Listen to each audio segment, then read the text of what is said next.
Hey folks, with us today, Joe, the founder of IIA Healthcare.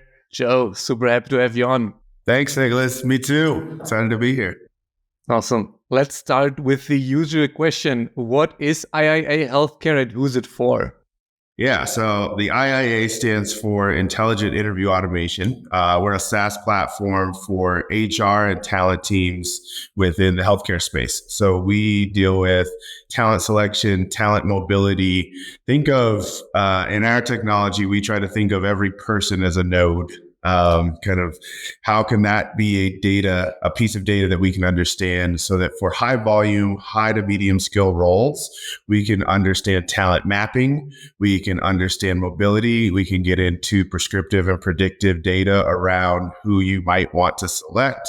And then we also support hiring teams on reducing their labor and the manual work that they have to do with things like automated AI notes and other things that support talent teams. So we are in the HR space for healthcare specifically. And is the typical buyer a hospital, or like who's your customer in the end? Yeah, so hospital systems, people on the provider side. So people who are hiring nurses, CNAs, midwives, anything around the physician. We don't deal with physician hiring, but we're on the provider side of healthcare.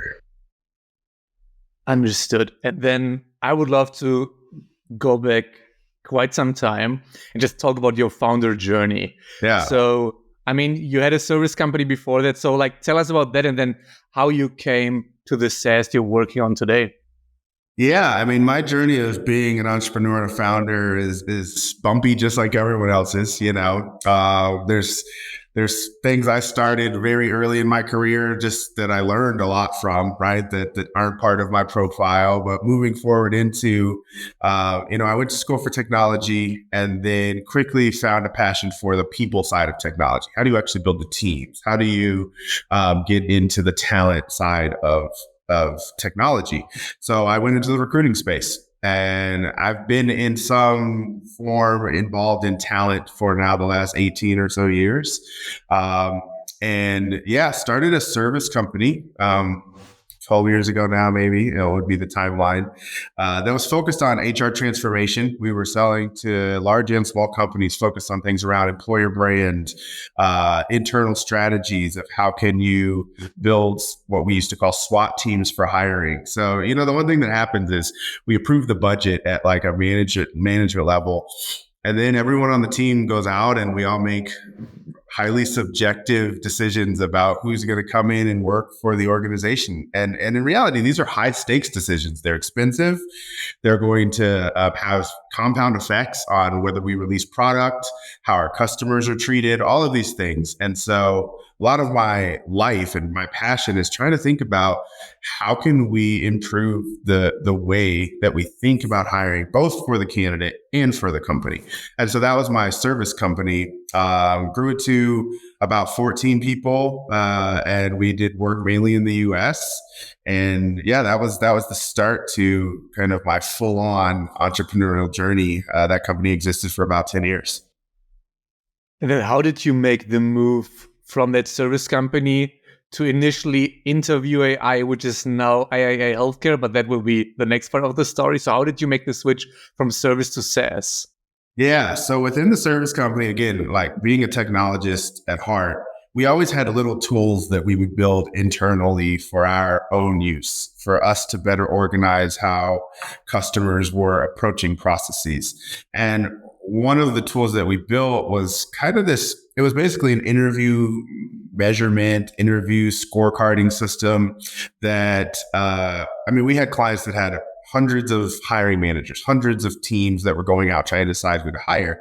So we just built systems to help us organize. What are you asking? What are you looking for? How do you share what you saw? So quick question on that. So did you build that basically as an internal tool, as like the service company to be more efficient, or was it kind of like an upsell, or like a sales argument when pitching, hey, we also have this cool tech that we can use when we collaborate? Like, what was the initial thinking when you started that, like just like tech project in your service company? Yeah, no, it was totally the former. We weren't selling it. We weren't even telling people we had it. It was for us. It was to solve pain that we had and managing hundreds of people that we were supposed to be helping hire better. And so that was our job. And in order to do that, we had to build our own internal technology. And then we'd go into meetings and we talk about data that we knew about hiring teams, why they selected people, what they were seeing. And leadership would say, how did you get this data? How do you know what these things that we don't know? Because when you think about it at scale, a lot of these conversations just happen over Zoom and someone comes out, and we've all heard the story, right? Me and Nicholas, we talked for an hour and we're best friends and I'm pretty sure I'm going to get the job. Well, that's great, but we're not trying to create friends as organizations that are going out spending a lot of money on the teams we're building. It's great that we want to have coffee together, and that can happen whether you get the job or not. But ultimately, qualifying and quantifying someone's ability, it's important on that side. It's also equally important on how often we miss out on talent because maybe they came from a different background, or we've all heard the stories of male dominant engineering teams who just don't really think a woman would fit in, and they will never say that. But when you ask questions such as, if you were a superhero, what superhero would you be? Not to have a gender bias, but we can say from a general perspective, most boys grow up thinking about Superman and other thing, and maybe females don't. Now that's a generalization, but let's say that question definitely has a bias. I didn't grow up necessarily caring that much about superheroes. So does that make me less creative than the next person who gives you the quote unquote right answer to that question? So taking all that, we had to start to get the bias out of the process, make it more data driven. And so the tool was built internally for us initially. I love that. And then was there a specific client like asking you, hey, can I buy that from you? Or like how did the thought of that could be a standalone business get implanted in you? It was exactly that. A client was like, well, and it was horrible. The technology was so bad. Like it was like Excel means like WordPress means like, so it was not scalable. It was so bad. And so but they said, yeah, can we use this? And we started to let them use it, and we continued to break it, and it broke time and time again, but they continued to want to use it. And so then I spent about 18 months, because I had never raised outside money. I had only bootstrapped a company. We did some work in the Bay Area and others. So I started to transition some of my travel into just meeting with people who were in my network to ask them, like, what would it take to actually build this? There were two paths, right? I could have kept it within the service company and taken profits and tried to like slow roll building a product. Or I could launch a new company and go and raise outside capital and really try to make something bigger. So I spent probably 18 months again, just verifying how I would do it. Is it worth doing? Is there a market for this? And doing a lot of that work before ever deciding to jump in and launch Interview IA. If you need to hire the right developers and ship fast, then React Squad is for you. A boutique agency that specializes in React and only works with fast growth startups. Visit reactsquad.io to learn more. Was there a specific thing that pushed you over the edge to go with the funding route? Yeah, it was, I truly believed, because we launched in 2020, and I believed that we needed to build it relatively quickly because it was a time where there was a lot of innovation starting to happen. Now there's a lot of innovation in the talent space, but there was a lot starting to happen. So you started to see tech stacks transform. You started to think about what people were calling talent intelligence as a vertical, not just measuring interviews, but, companies that were transforming HR were really starting to get traction. And then from HR, you transition into talent, and everything from reference checks to anything that could be automated, because a lot of HR processes are have an opportunity for automation and technology enrichment. And so we really believed in order to do this right, we needed the right capital strategy to go out and make it happen. That makes a ton of sense. And then at least if I can believe Crunchbase, you raised like roughly 3 million. Is that right? Like, how did the whole funding journey went for you? Yeah, so today we've raised about 6 total, but yeah, the initial raise was 300K friends and family, and then a 1.8 million seed was kind of what got us started. And yeah, that got us off to building the initial MVP and getting early adopter customers, and really validating in the market what the market would need and what we could build. Awesome. How big are you right now? Like rough revenue or like team size? Like what's the state of the company today? Yeah, so this year we'll be around $1 million in ARR. We're about 8 employees full time, 7 contractors. And then so I'm a nerd for org charts. So what's the breakdown there? So is it 8 employees plus 7 contractors? And then who's working on what? Like what's the team structured like? Yeah, so we have head of product, head of engineering, and then a engineering and innovation. They're employees, so 3, and then 7 contract engineers. So you can see we're 10 before you even get out of like product and engineering. Like that's really where we're putting a lot of the money. And then we have COO, which is a rare thing to have at this early stage, but she's one of my co-founders. And honestly, we wouldn't be at the stage that we're at if we didn't have a COO. I think a lot of startups are missing operators to be able to do very creative things, to be able to reach their funding round and have that chief operating model.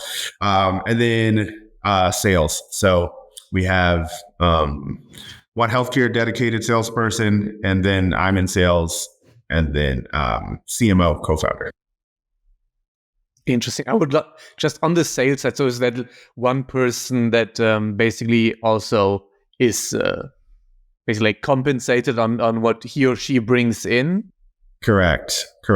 And we did just fresh off the press 2 weeks ago, we acquired a small startup, a 2-person startup that came out of like Techstars and other stuff. They were a Google founder fund backed, like similar to us. They were on the Latino Founders Fund from Google. And so we acquired them and brought on some additional capital and closed all those deals 2 weeks ago. So I mean, then first off, congrats on that acquisition. How did you make the decision to do that? Because I mean, you're super early. I know that a lot of like Series B, Series C companies acquire to really grow faster. But like, how did you make the decision to already acquire a company at like quote unquote smaller stage?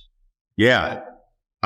I think we're in a unique time of being in startup world, right? You have all of this AI boom. We're in like the end stage of kind of, we're on the backside of a bell curve of the venture fund boom that started 10 years ago, right? And most funds have a 10 to 7 year window when they have to create returns. So you do have like this weird dynamic that's happening right now. And then you have all of the tough markets. So it's harder to get your go-to-market. It takes longer. We're starting to see, pre-seed, seed 2, seed extension, late seed. Like there's like 5 rounds before you get to A, right? Sometimes. And so with that being said, what's happening is a lot of investment firms, I think, are doubling down into some of their other companies, not necessarily creating the bridges that existed before for you to get from pre-seed to seed or from seed to seed 2. Doesn't mean you don't have good technology. Doesn't mean you don't have a good team. It just means there's less options for startups now, which means there's going to be amazing assets that, unfortunate for all of the founders, because trust me, I talk to a lot of founder friends and we never want to hear the story of like, it always sucks. Yeah. Yes. But there's going to be opportunities at an earlier stage for people to explore very creative deals, because at a very early stage, the early stage investors took really, really high risk. You've maybe built an amazing component of a product that's AI centric, or a model or an engine or an algorithm or something that has value.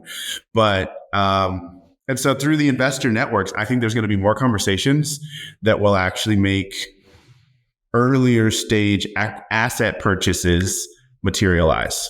And so that's what we did. It wasn't a full out business acquisition. We did an asset purchase of the things that like had value and brought them over to our company.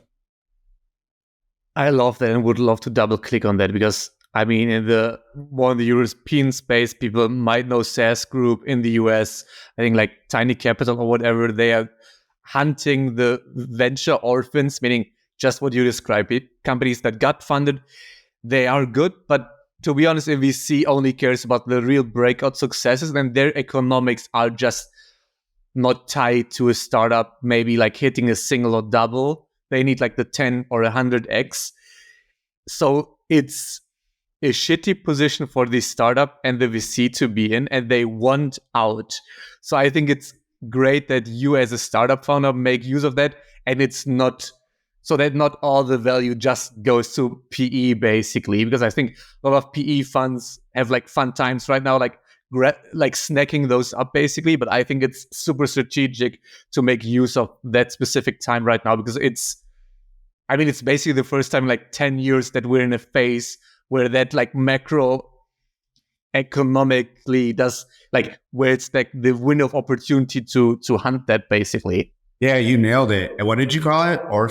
Venture orphan? I heard venture orphans. I'm not sure where I stole that, but I stole it from someone.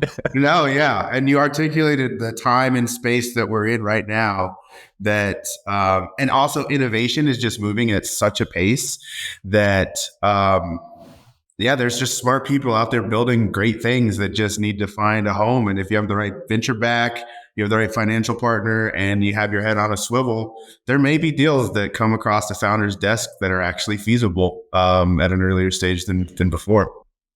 Yeah, and they might enjoy or prefer selling to a startup founder compared to a private equity fund, or shutting down, which is the other thing they have to do if they don't find a buyer. I would like to rewind back a bit, because you mentioned that you have head of engineering, head of product in-house, but then work with contractors on the engineering side. And my day job is basically running a marketplace, matching startups with devs. So yeah, how did you? And to be frank, even though that's my day job, if the founder asked me, should I hire in-house or external, I always go with, you can never go wrong hiring in-house. Totally. And I would still love to know, why did you make the decision to not do the typical, I hire an engineer, give him salary plus equity? So like, how did you make the decision to go the contractor route? And then is it in LATAM, India, where US space? Like, tell us everything.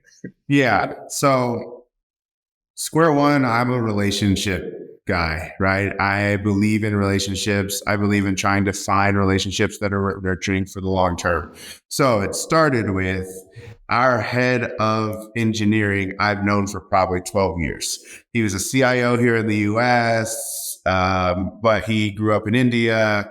And so as life happens and people end up in places, he was kind of splitting time as his mom continued to age in India specifically. So we definitely didn't do though we have contractors and though it's outsourced and it is primarily India, we didn't do the like online shop and find someone, and we're not doing the time zone management. Like, he splits his time and he spends a fair amount of time over there. He hand builds the team. And so it's kind of as hybrid as you can get. I mean, the payment model is contractor, but the structure of how we build it is as if they were, an overseas team for us. And we even try to communicate that internally. It's not our outsourced team, it's our overseas team. And so that's, from a cultural perspective, how we treat it. And I think we were fortunate that we had that ability to do that from a cost savings, but also being able to have people who are committed to the mission and engineers who are bought into building the actual product. I think you nailed it, that even though the contract is technically like not an employee base, but a contractor basis, doesn't need to mean they just do it for the money or they don't give a shit. So I think it's super important also, like, that you culturally make them feel like they're part of the team, which is actually true, because in the end, like, do you really care what kind of legally binding contract you have with the person you're working with? I mean, in the end of the day, you don't. Totally. So I think that's super smart, because like that's also why I mentioned that I always push people to hire internally, even though we are matching people with, like, quote unquote outsourced devs. Yeah. Because all the people we work with, we also tell them, hey, our guys will work with you as if they're your teammates. No matter if it's for 3 months or 3 years, because I think in a startup, you just can't have someone in your team who's not committed and like who doesn't put heart and soul into it and is just like coding on it like from 9 to 5 without giving a crap, basically. Yeah, totally. And we're proud of the fact that like over the years being a startup and they're in India and sometimes you need a different launch pad and then you go work for one of the bigger companies that pays you even better over in India. But I'd still, think about and reminisce some of our early engineers who, they were contractors. And in a dream world, I dream for the day where we can possibly be one of the companies that if their dream is to move to a different country or come to the US, maybe we can re-engage them. Like those types of relationships that, again, even though the payment structure was contract, there was still very much connection into why we're building what we're building and how we can actually, build a strong culture and move things forward. Love that. And then I would love to switch gears a bit and talk about more of the marketing and positioning aspect, because the company first was called Interview AI and now it's IIA Healthcare. So I would bet that it wasn't just the name changing, but like, how did you make the decision to niche down? Like, tell us like maybe what positioning you started with and then like how you made the transition to be like very healthcare focused now. Yeah. So when we launched, our thesis was around primarily healthcare and technology. And then we were looking at other emerging markets. So we were selling to tech companies and otherwise. Organically, our best customers just quickly became healthcare companies, right? And so then we had to start to look at data and research and figure out, okay, well, why? Like, what about the product we're building and our thesis aligns better with healthcare than other groups? And back to our overall belief is that talent mobility, both vertical and horizontal, plays a key role in how we think about the future of building teams. Meaning, if I interview with your organization today, and maybe I'm one skill short. You have 4 people, but you only have 2 openings. And so you hire 2, but maybe you're like, man, Joe was close and I would love to stay in touch. We all say that, but we don't do that, right? From a technology perspective though, especially, and I'll get to why healthcare, if you think about what staying close means, it simply means we want to understand if and when Joe does develop the one skill that he was missing, he's expressed interest in working for our organization. And as we scale and need to go back and find someone else, it would logically make sense if that's 6 months down the road to see, is there a better match? There was a close match, and now is there a better match with Joe, right? Versus going out and scouring the market again and starting over and just starting from square one and forgetting that you ever met Joe. That's true in general. But now imagine a world where every healthcare provider has key and essential roles that are higher volume and have a skills metric, have minimum quals, but also you need to make sure that things like the culture fit, the shift is in alignment, and people's lives change. Let's say I don't want to be an overnight ER nurse, but maybe 2 years from now, my life has changed and I do want to be an overnight ER nurse because my wife and I are staggering our schedules differently or something like that. And within healthcare, everyone is credentialed until you get into like non-clinical roles, which we'll talk about how we think about that. But the mobility, our goal, Nicholas, is to map the talent ecosystem, because if in a credentialed world where it's healthcare, we know who the CNAs are. We know who the EMTs are. Every EMT that can work in the state of Colorado is registered with the state of Colorado. And that's not going to have a material change overnight in every 24-hour period. So if you as a hiring team have engaged with 50% of the available EMTs, it'd be nice to know who the other 50% are. It'd be nice to know how many you've hired, how many are close, how many EMTs want to become CNAs, all this mobility that with technology and enough data, we truly believe we can map. It changes the way that I would engage your company as a candidate, and it changes the way that you would engage and treat me as a candidate. It's not interview you once and throw you away if I don't like you. It's so much more than that. And data can make what is currently impossible for the human brain possible within high volume, high skill roles that we know what you're looking for within reason. And now you just need to organize people in a better way. I love that. I mean, especially in healthcare, at least in Germany, is like a crazy shortage of healthcare workers. I think in the US it's similar. So I think the need on the company side, I can really imagine that it's there. And also, I think it's very neat that because everybody is licensed and there's like very specific skills, it lends itself amazingly to AI and not like the kind of quote unquote AI we use ChatGPT a bit, but like proper machine learning. But like, how do you, as maybe a last question, because we're coming short on time, how do you manage being an AI company? Because the space is moving like ridiculously fast. Yeah. So how do you manage that whole AI component? Because I know, sure, startups throw around that thing in fundraising because it sounds great, but in the end, you actually are using it in your day-to-day. So like, how do you think about that? How do you follow the trends, if at all? Would love to hear more about that. Yeah. So we think about AI enrichment. And because we're in the human connection space, we believe that humans should be highly involved. So we're not trying to build a product where the technology is going to tell you who to hire.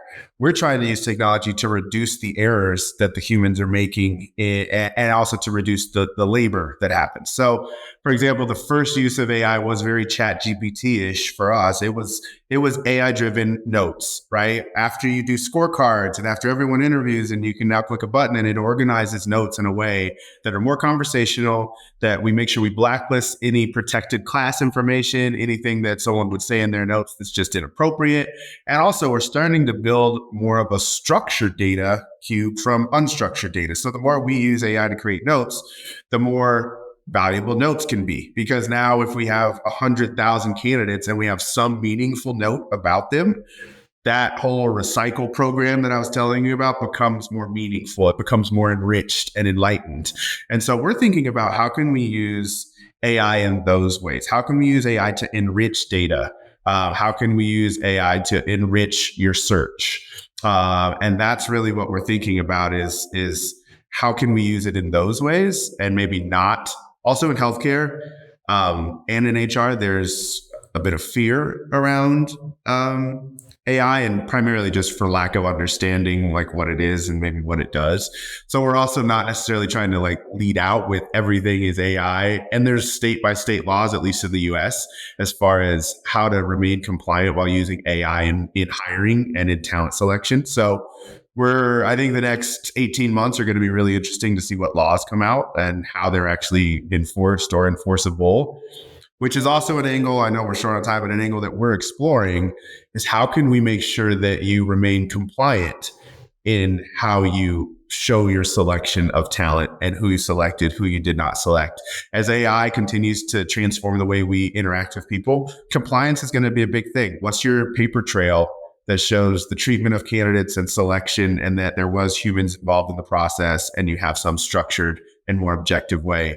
So the compliance angle also lends itself very well for us to fill a gap, specifically in healthcare, talent and talent management.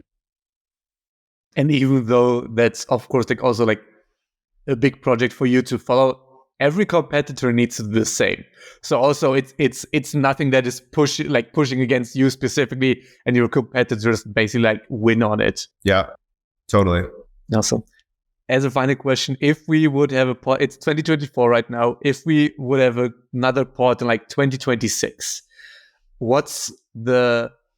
if everything works perfectly, what is the company like at that point? Like, where do you see the company in 2 years in like either the size or like just a milestone you want to hit in those next 2 years? Yeah. The biggest thing I think in the next 2 years is us truly having the ability to map the talent ecosystem, which doesn't happen right now. Right? We've grown up for your and my entire career. We've only seen the evolution of a job board being the concept of how people find work. And that's broken for so many reasons that like on both the candidate side and the hiring manager side, thinking about it. And everyone uses the word marketplace, which is why I'm choosing not to use the word marketplace. but an ecosystem of talent where there is enriched data about the desire of the candidate and the need of the company is really where I would be really happy sitting here in 2 years saying that we've really made a dent in that, specifically in healthcare, in understanding talent as an ecosystem, which enables a better experience for both the candidate and the company. And it's achievable with technology that's available in today's world. I love that. Those are perfect last words here on the pod. So Joe, thanks a ton for coming on today. Thank you. Thanks, Nicholas. If you like this episode, then you'll love the SaaS Operator, a weekly newsletter brought to you by EarlyNode, with actionable insights from SaaS experts in the industry delivered right to your inbox every Tuesday for free. Visit earlynode.com to subscribe.